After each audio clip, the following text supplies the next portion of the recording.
Hey everybody, Davis here. Today I'm going to talk about what Sheninger was discussing, the need to transform learning spaces and references to the Clark Hall as an example. How does the newly designed space contribute to student learning?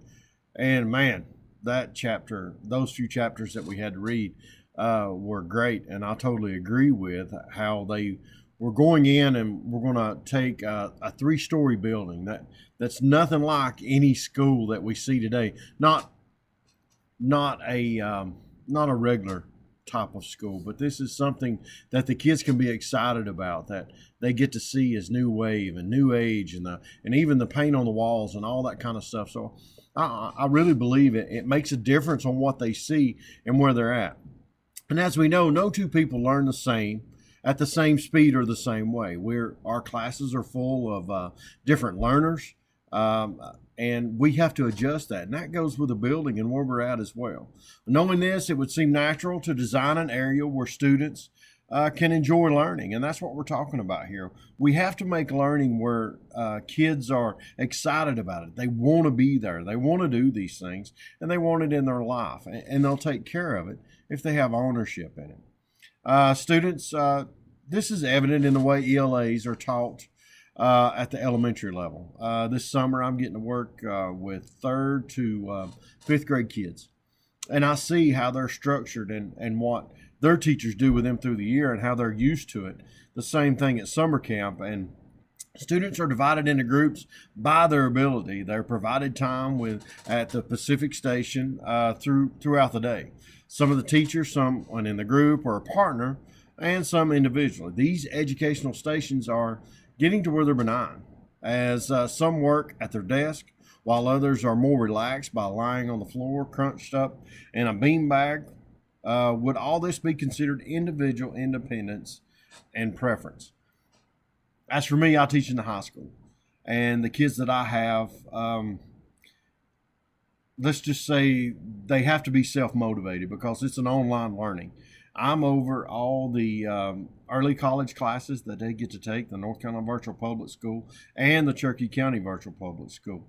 And so our kids have to be self motivated. So we give them an area, a space where they feel comfortable, where they feel at ease, and they get the work done. So, yeah, I'm excited about that. We cannot say when an individual will come mature enough to be accountable for his or her educational performance because I've seen that at the high school level. So we have that in a range from K through 12 when they're going to become responsible enough to take care of their own. Parts of the Clark Hall scenario can certainly be provided for those that can apply an accountability factor, and that goes what you own, you take care of. Proper internet protocol and training must be adhered to from day one. That has to be, I mean, where we're going with technology, you have to have the capability to have a proper Wi-Fi, to have an infrastructure set up where everything is there when you need it. And I know that's a struggle in the area that I live in. We're such a rural area. We're 2 hours from everywhere. I mean, we're 2 hours from Atlanta, 2 hours from Asheville, 2 hours from Knoxville, from the big major cities that we consider. And it's kind of tough sometimes with the mountains and everything getting the right service. An ideal school is something different for a lot of teachers.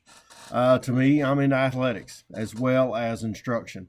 Instruction always comes first, education always comes first. But I think you build on your students' time in school by what they do outside of education, and they build these relationships. And I think it's very important. Schools are a socialization where it takes place. You or I would go having a good place, a cozy place, a comfortable place for each other to hang out.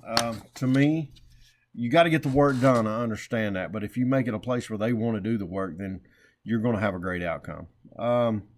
Discuss how you would work with the community stakeholders to secure funding for a new building. I know we have to go to our community every year. I know that we go to our county commissioners, ask for funding to pay for extra teachers that we don't have in our budget or that the state does not give us. And so the community is huge. And also being in a community with 13 schools and 4 high schools in with that 13. So this is a huge county. We have a lot of schools, which I think we shouldn't, but we do.